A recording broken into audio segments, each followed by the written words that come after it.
அனைவருக்கும் வணக்கம். இன்னைக்கு ஜூன் 2ஆம் தேதி திங்கட்கிழமை. அனைவரும் பொறுத்து கொள்ளுங்கள். சில தவிர்க்க முடியாத தவறு நடந்துவிட்டது. நேற்று சொன்ன காணொளியில்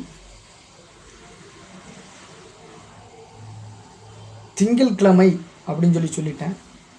நேற்று சொன்ன காணொளியில் அனைவரும் திங்கட்கிழமை என்று சொன்னதை ஞாயிற்றுக்கிழமை என கணக்கில் கொள்ளுமாறு கேட்டுக்கொள்ளப்படுவதோடு, இன்னைக்கு ஜூன் 2ஆம் தேதி, இன்னைக்கு தான் திங்கட்கிழமை.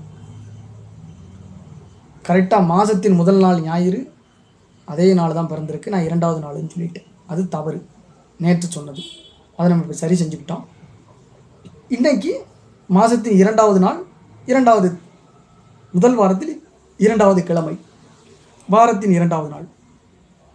பிரபல இசையமைப்பாளர், மாபெரும் ஒரு ஆளுமை, திரை உலகின் முடிசூடா மன்னர். நேற்று மர்லின் மன்றோ அவங்க முடிசூடா ஒரு மன்னினா அவங்களும் ஒரு முடிசூடா நடிகை தான்.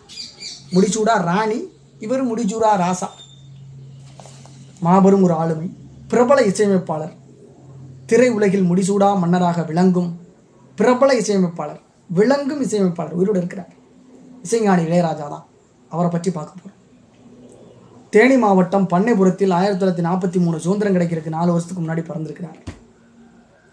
இயற்பெயர் ராசையா.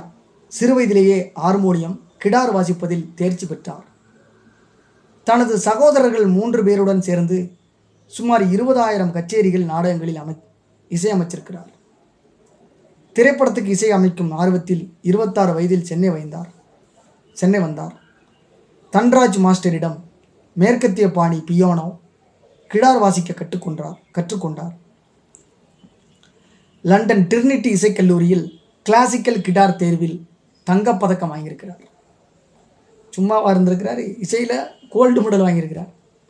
அன்னைக்கிளி திரைப்படம் மூலம் 1976ஆம் ஆண்டு, எமர்ஜென்சி பீரியடு 1975, அதை தாண்டி 1976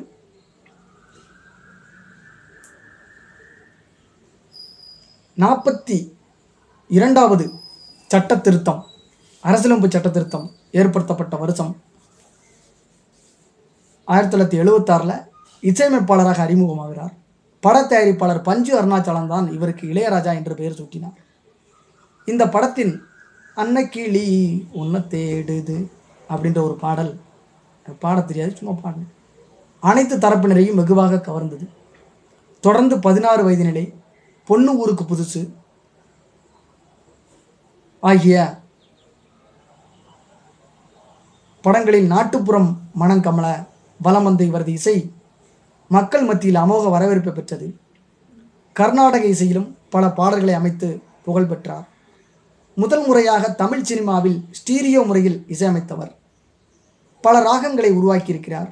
ஏராளமான இசைத்தொகுப்புகளை வெளியிட்டு வருகிறார். தெலுங்கு, மலையாளம், கன்னடம், இந்தி திரைப்படங்களுக்கு இசையமைச்சிருக்கிறார். இதுவரை 5000க்கும் மேற்பட்ட பாடல்கள், 1000க்கும் மேற்பட்ட பின்னணி இசையமைச்சிருக்கிறார்.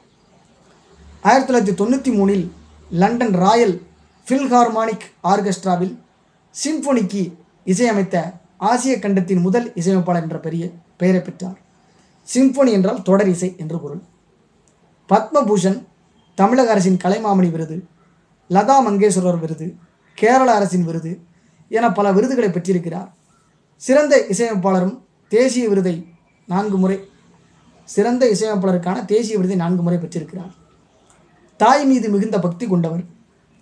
வீட்டு பூஜை அறையில் எத்தனை தெய்வங்கள் படங்கள் இருந்தாலும் அனைத்துக்கும் நடுவே உள்ள தனது அன்னையின் படத்தை கும்பிட்டு விட்டே இவர் தனது அன்றைய நாளை தொடங்குகிறார். தாய்க்கு சொந்த ஊரில் ஒரு கோயில் கட்டியிருக்கிறார். ஆன்மீகத்தில் அதிக நாட்டம் கொண்டவர். பல நூல்களை எழுதியிருக்கிறார். ஹார்மோனியம் இல்லாமல் சிந்தித்தபடியே டியூன் போடக்கூடியவர். கதை, கவிதை, கட்டுரை எழுதுவது, பென்சில் டிராயிங் செய்வது, புகைப்படங்கள் எடுத்து அவற்றை ஃப்ரேம் செய்து மாட்டுவது, ஒரு ஃபோட்டோகிராஃபராகவும் இருக்கிறார் ஆகிய பொழுதுபோக்குகள். மதுரை பொன்னையா செய்து தந்த ஹார்மோனிய பெட்டி இவரது இசைத்தோழன். இந்த ஃப்ரேம் செய்து மாட்டுவதெல்லாம் அவருடைய பொழுதுபோக்கு.